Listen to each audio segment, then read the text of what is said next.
શું તમારી પાસે પાણી છે અથવા શું તમારી પાસે પાણી હતું? હવે અંગ્રેજીમાં જ્યારે આપણે કોઈને પ્રશ્ન પૂછો છે કે શું તમારી પાસે કાંઈ છે કે શું તમારી પાસે ભૂતકાળમાં કાંઈ હતું, તો આવા વાક્યો અંગ્રેજીમાં કેમ બનાવાય ચાલો જોઈએ. બે જ વાક્ય રચના છે. તો સૌથી પહેલા ડુ ડેશ હેવ ડેશ એટલે કે શું તમારી પાસે છે, તો હવે ડુ યુ અને આઈ વી યુ ધે અને બહુવચન નામ હોય તો ડુ આવશે. હી સી ઈટ અને એકવચન નામ હોય તો ત્યારે ડઝ થી શરૂઆત થશે. અને ડીડ છે એ બધા સાથે લાગુ પડશે. તો હંમેશા યાદ રાખવાનું, શું તમારી પાસે પાણી છે તો ડુ યુ હેવ વોટર.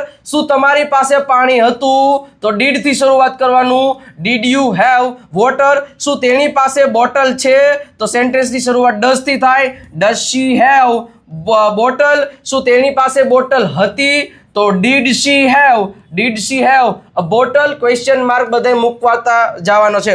શું તેઓ પાસે સમય છે તો do they have time question mark. પછી અહીંયા તમારે પૂરું કરતું જવાનું. શું તેઓ પાસે સમય હતો તો did they have time question mark. શું અમારી પાસે બુક છે તો ડુ વી હેવ ડેશ એટલે કે book, do we have a book.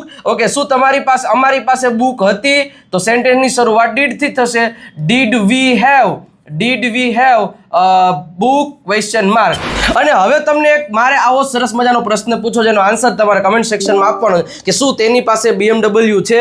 ફટાફટ આનો આન્સર કમેન્ટ સેક્શનમાં ટાઈપ કરીને મોકલી દો અને વિડીયોને લાઇક કરી દો અને આવી જ રીતે અંગ્રેજી શીખવા માટે ફોલોનું બટન દબાવવાનું ભૂલતા નહીં.